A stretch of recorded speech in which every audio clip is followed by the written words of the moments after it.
Make one comment, maybe it has been a little bit because the students are so much really driving force, and in a certain way the whole society accepted students to be the driving force because there has been something so nice, charming, but they have been surprisingly successful in getting involved the other segments of the society. These marches from one city to another city helped a lot in integrating other parts of the society, but true, they face the profound structural problem that big part of the Serbian economy is in the hands of the state. So basically people are afraid of the jobs. So you have a lot of people who really need to think very, very seriously how much they are involved and got involved because they will lose the jobs. So that's a big structural problem for your movement. Go ahead if you want to comment. To answer the second question, if I remember it correctly, we are focusing mostly on just making the change within our country because we're so desperate for it. But also through our action, we hope to send a message to all of the other countries, not just in our region like the Balkans, but everywhere. Because right now, like as you said, also in Georgia and many other countries, Greece is also protesting. Everybody has their own reason to protest and something to be, mad about at the government. Or even if you don't, like I said before, I would like for other people and other citizens of other countries to look at our example and get inspired and feel encouraged to stand up, to speak up, to say their mind, to not let misfortune happen to them because we give the politicians the power. They don't have the power if they don't have citizens and nations to work for, basically. So I think citizens tends to forget that we're the ones who give them their power and their positions. We're the ones who are supposed to vote and say, okay, yeah, I like what you're saying, you can be on that or that function. And I feel like we have forgotten that, and now we're also trying to kind of bring that back to remind people that they have the power in their own hands to make a change.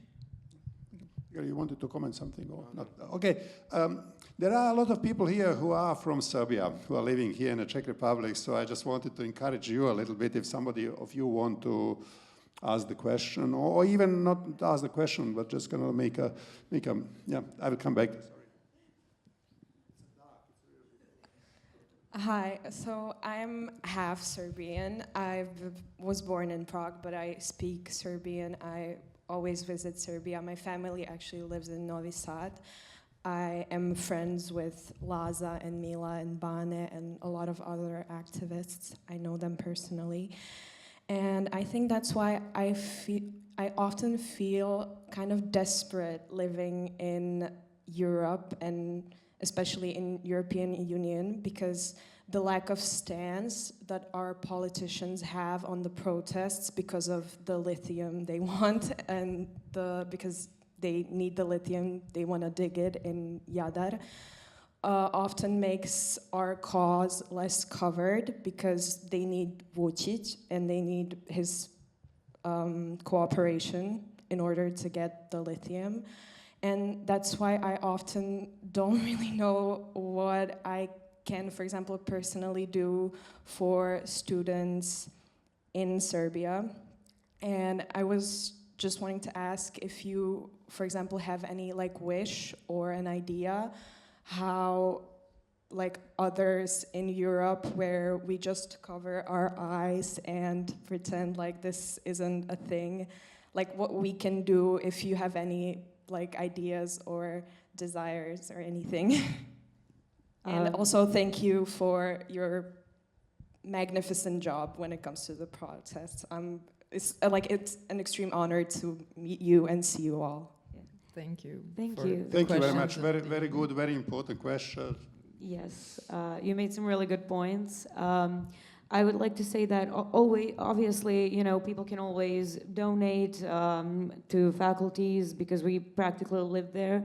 That is always an option. But I invite you, wherever you are in the world, every Friday at 11:52 to stand out in the street for 16 minutes of silence for the people who got killed by corruption, you know, that day. So I think that would be a very nice way to start. Yeah, I think like organizing either those 16 minutes of silence or some different kinds of events like this panel discussion is, like some workshops or even protests where you can spread the word out and kind of educate and tell people what is happening in your origin country and generally of our movement and what are we doing. I think that can also be very helpful because, like I said, the word needs to be spread and people should be aware of what is happening and, you know, use it also as an inspiration, but also kind of a way to reflect on where have we gotten as a society in this like modern age, but it feels like it's the dark age sometimes.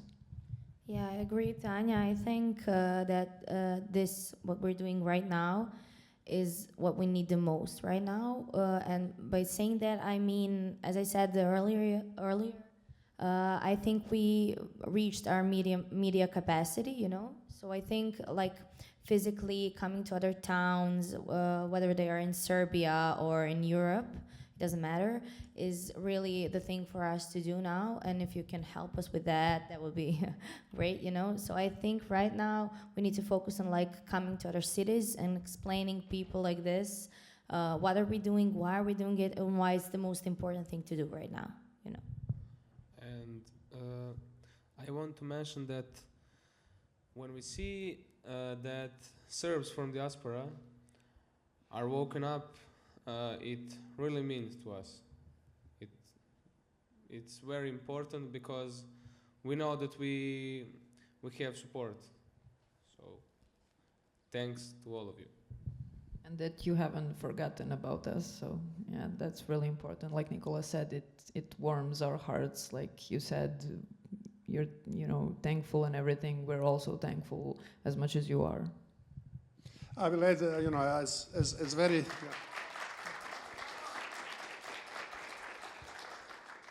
As somebody who has spent already 25 years in kind of bridging the struggles of the people in the different countries with the Czech society, I would just add a few advices. Don't just remain diaspora. I say, as a diaspora, you can do a lot, and you need to, as a diaspora, send the strong messages of the solidarity with the colleagues, but don't stay only diaspora. Get involved some of the Czech friends in that. Start with the neighbors, with the friends, with the people on the university. You don't need too many, just few of them. Start to do things together with them.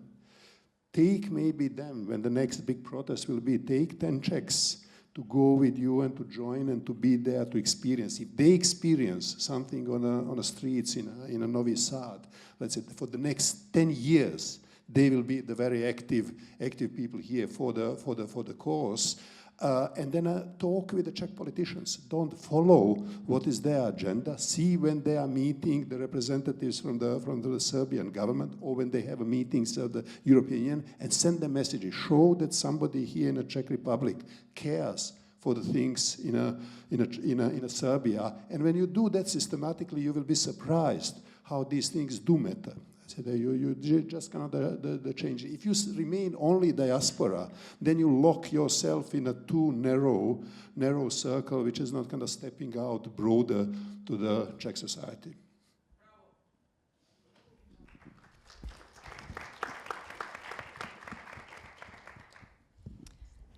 Hello, everyone. Thank you so much for your really fantastic presentations. And thanks again to the organizers for making this happen. My name is Nina Djukanovic. I had a chance to meet you yesterday already.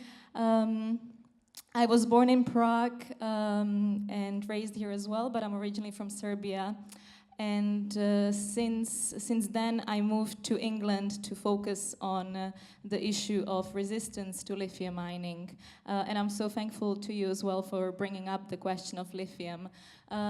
Because to me, even though obviously the student movement is much broader and focusing on the very essence of corruption and of the systemic issues within the country, somehow the question of lithium really seems to be one of the most symbolic ones, also in terms of the relationship with the EU and the Serbian government, of course. And I'm also asking this here in the context of the Czech Republic, because there is also a lithium mining project in the north of country, in Cínovec. And unfortunately, it really hasn't gotten anywhere near as much attention as the lithium project has in Serbia, and the local community here in the Czech Republic, even though it's also resisting the mining project, has more or less been left alone. And I think the point that you are making, Igor, is very important about bridging these struggles between different places and different communities. So I was just wondering if you could say something about the issue of lithium mining, and perhaps any messages to the local communities elsewhere that are also engaged in those struggles. Thank you so much again. Okay. I used to go to the protests against Rio Tinto and lithium mining. They were, I think, maybe 3 or 4 years ago in Serbia. And what I want to say is that if they want to do that undercover in Serbia, they make some diversions, they cause some small scandals in order to sign those papers so that no one's watching. It's really sad, to be honest, but if they do that, we already have our air polluted very much, and I think we're second or third in the world's list of the air pollution, and now if they want to destroy our rivers, our land, yeah, and it's I don't even know how they agreed on that, our government, but they obviously hate Serbia and they're doing everything they can to destroy it. So, but I think that the Rio Tinto project won't succeed in Serbia. There's a really strong movement against it in Loznica and Gornje Nedelice. That's where they want to mine those villages in eastern Serbia, and they have been successful. They already made them postpone the project for like 1 or 2 years in 2022, but I think they won't mine. We say in Serbian, nećeš kopati. Yeah, there's a whole another movement against lithium and Rio Tinto and everything.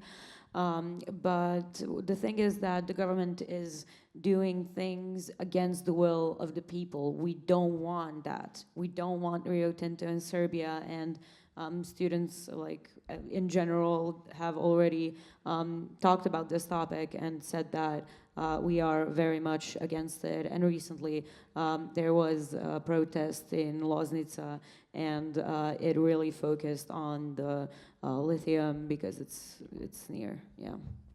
Yeah, and I would also like to add upon my colleagues. Serbs really love and appreciate their countryside and our nature. Our country has beautiful nature, rivers, mountains, everything. And, you know, to see the government exploit and corrupt and, pollute that instead of, using it to I don't know, maybe create some kind of green energies or investing into what we already have been given by nature, into something good for the country and for the people, into something healthy, and then they instead, invest into something that it's polluting our rivers, our air, our soil. It makes people angry, and that has been going on even before the student movements, and like Nadja said, also the student movement supports, you know, the fight against Rio Tinto and the lithium digging, and you know, nobody wants to see our country being also dissolved in literal physical way, because I want to breathe fresh and clean air. I want to have clean water. You know, those are some basic existential things that have been given to us by nature for free, and now they're trying to also exploit that and make money out of that. And you know, I don't think even just in Serbia, but if it was happening anywhere else, I don't think people would, you know, ever accept that. Here is the question, and then you are the next. Hi, I'm Iva, origin from Bosnia, living in Czech Republic for a very long time. I am also mother of a 19-year girl, and I'm thinking a lot about your parents, about how proud they must be, but also how hard it must be for them. So I would like to ask you how they handle this situation, and if you can talk a little bit about your parents, or thank you. And I admire you, and you are my heroes. Good question from the mother and father. I fully understand. I think, of course, the support is there always, especially for me, I think. But that like sign of fear that you have all the time, and that especially motherly instinct that my mother always uses as a like suggestion or everything, I think it comes with it. You know, you have to bear with it. I know it's hard, and like I talk to my mother every time that she's nervous and sad and all of that, anxious. But I think like if you have that instinct, you have to know like your child is doing the right thing right now, and everything that comes with it has to go on the side. Even if you're scared and everything, like you need to accept that, because your child is just doing that, and it's not gonna change. So the support needs to always be there, and it's the most important thing. And then we can talk about like the fear and anxiousness all the time, because it's normal thing to have. But when the support is there, I think we can all like work with everything else that comes with it. Yeah, I would also like to add that my mom is also extremely anxious, and she's constantly worried, and especially when I was in the tabloids, she was very sad, very angry, very scared for me. But she gives me so much support. My dad comes to protests with me. And then when I walked from Novi Sad to Belgrade for the protest, my uncle came from United States to wait on me in Belgrade to show his support. So that is, you know, it warms my heart. If I can just add a little bit follow up, because in a situation like you are now, this is one side of the story. You have your parents or somebody who really fully emotionally and, as you said, physically stand with you. But the other things what happened, particularly maybe in a broader family, is that you start to see the splits in a family. That part of your family, you know, eating what the TV is telling them, start to basically question you, start to repeat these nonsenses, how that you are paid by somebody else. So have you also experienced these internal splits into the either closer or broader families when maybe somebody doesn't understand you, and how you are dealing with that? Yeah, I think personally that's like the biggest problem for me.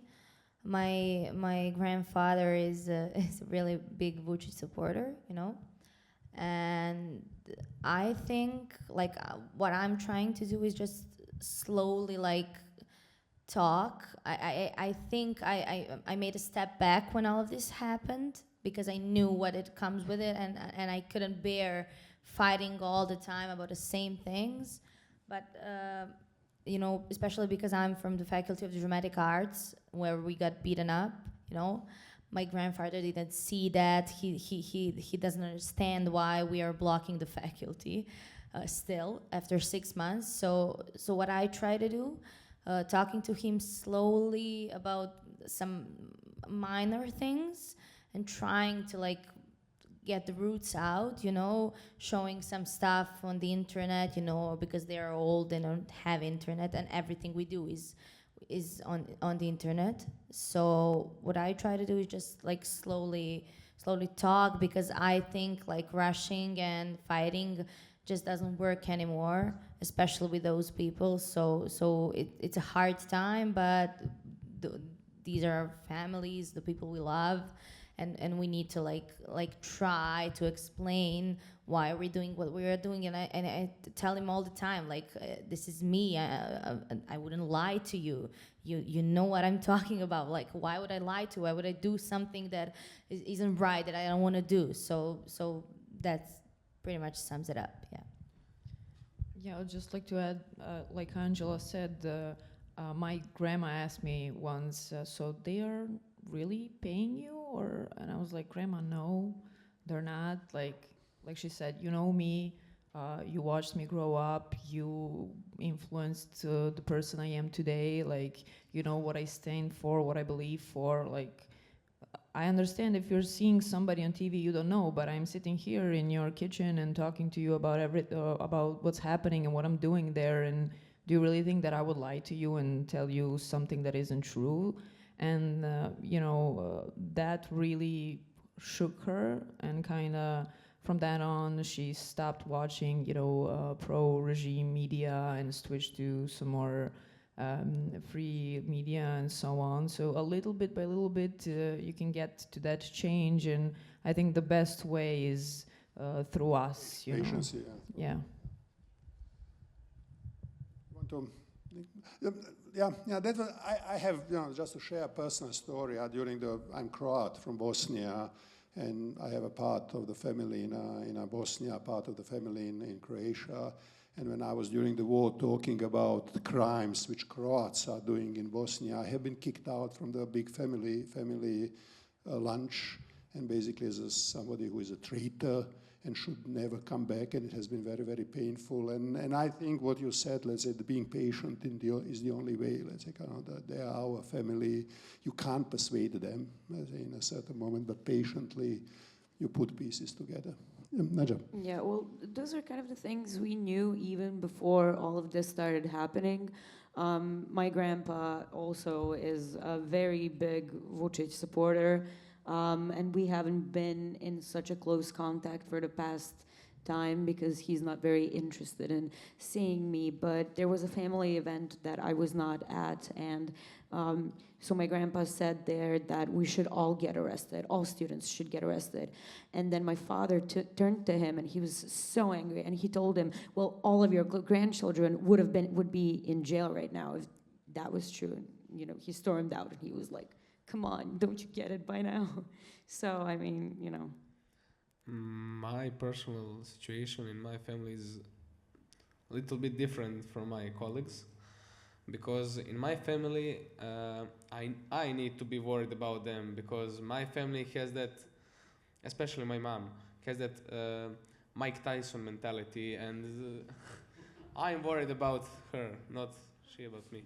You are the responsible one.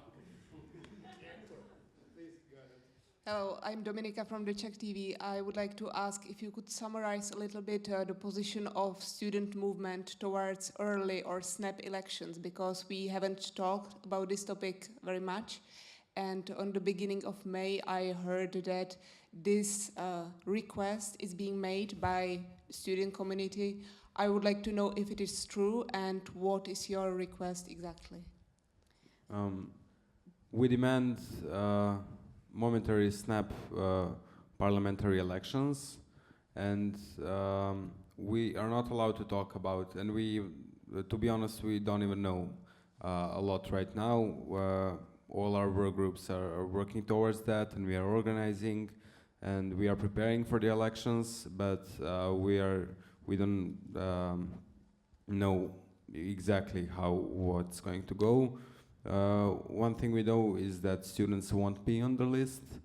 It would probably be our professors or people we trust in general. Yeah, people we trust. We get to choose the people who are going to be on the list, and we're in the process of doing that. So it's not that we're not allowed to talk about it, it's more that there's not much to talk about. except for that is our demand, and we're waiting for, the elections and making our kind of a list, I guess. Yeah, it's a really big and confusing and complex process, I'd say in general, but for us, even more. And yeah, you said that you heard about it in the beginning of May, and it has been only 2 weeks since then. We haven't done anything, worth talking about yet, because every university and every faculty has to, choose people, but that takes a lot of time and research, and being sure that we're gonna pick right people who are tomorrow gonna, hopefully do their jobs as they should be done, and follow the constitution and the law, and bring that change that we want. And fulfill our demands. Yes, of course. Yeah, as Aina said, I would like to agree that it's a very long process, because we have to agree with our colleagues in Belgrade, our colleagues in Niš, in Novi Pazar, in Kragujevac, in all cities. We all must stand together right now. I think this is the most important station that we have come to, and that's why it's taking us so long, because we have to have so many plenums, choose people, and agree on the level of the whole country. So that's why it's a bit longish. And I want to mention that even with all of that work, all of that pressure, we know what we are fighting for. So I think that all of those work is just a small thing for maybe big future.